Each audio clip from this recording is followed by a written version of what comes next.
Welcome to part 2 of the homecoming series. So you just got your makeup done. You're probably wondering what to do with your hair. I'm going to tell you, comb out that hair. Comb it out. Don't put on a t-shirt because you don't want that on. If you're doing this, put on a tank top so you don't ruin your hair and then you're like, oh, I got to redo my hair. So then you're just going to want to part off your hair to the side to make it a nice crisp part. Then what you're going to do, what I like to do, put hairspray all over your hair because then it just makes it more of an adhesive surface to itself. And it won't move around as much and it's easier just to work with. So just put that all around. Then you're going to be making a French twist, and it's kind of like making a French braid in the front, but you're just gathering little sections and twisting off.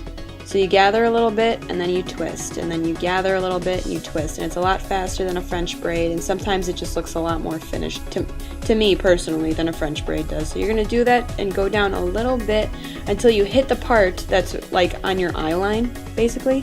Then taking a clear jaw clip, those are pretty cheap, you can get that at any drugstore, put that in to secure it and make sure it's small enough to hold it. It's just a small jaw clip. Make sure that the whole side of your head where that hair is completely flat when you do that. Then, like you would be doing a half up, half down do, take that little section of hair that's not twisted up so it's not underneath the jaw clip so it doesn't make anything like bubble up or anything because nobody wants a bubble look. And take the side that doesn't have anything on it too and put that up into like a half up, half down thing. Cover up the jaw clip, taking a clear elastic and then tying that off in the back. So that way it covers up the jaw clip and it just looks nice. And make sure there's no bubbles there either because you don't want a bubble head. See, it's nice and tied off back there. Way to go. Then you're going to take the rest of the hair and put it up like you're going to be putting up a ponytail. Be really careful not to disturb the jaw clip area or any of the other hair that's up. And just put that up with a regular hair tie into a ponytail. Tighten that off. You're just going to want it tight. See, there's a little bubble up there. We're going to fix that. If you have layered bangs like me, put them up because you want this to be a sleek look. You don't want this to be anything that's like crazy. Taking just a bobby pin, pin it up and it looks really nice and finished off. You can have a little bit of the hair dangling down if you want to, but if you got that bubble there, just kind of press it down. Take a bobby pin, press down that little bubble of hair and then press in the bobby pin right where that bubble of hair is and then press it underneath of the French twist and you see how it's concealed then and then that bubble is completely down.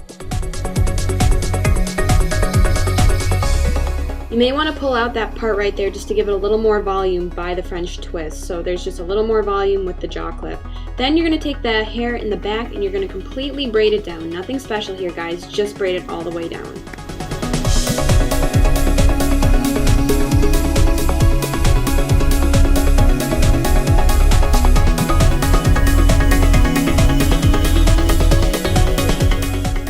When you have that all nicely braided off, just get it right down pretty much to the end of where you can braid it. Take a clear elastic and tie that off. Make it look really sleek.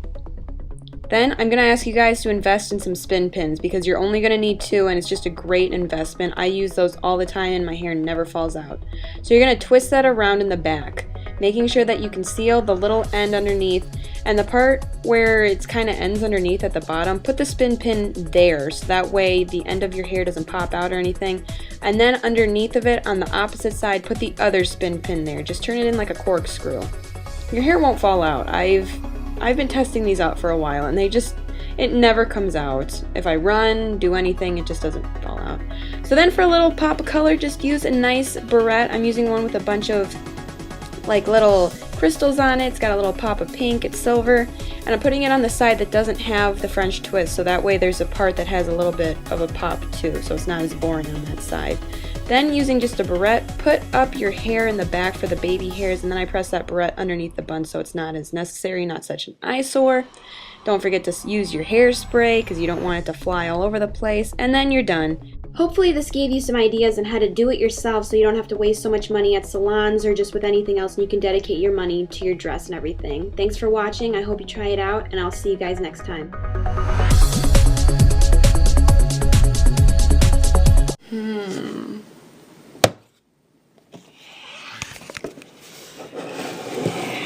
It's time to show you the pictures of me. Daddy and Maggie as a puppy. Me and Maggie when she's not so puppyish. Me and Elizabeth as the Spy Kids. If you were ever wondering maybe where you saw me before, you saw me in Spy Kids 3D. There I am. There she is. Oh, I know. You're probably thinking, Katie, you're a movie star? I thought that was you. I just never put 2 and 2 together. That's me. Spy Kids 3D. I'm the chick in the pink. Saving the world. Good times.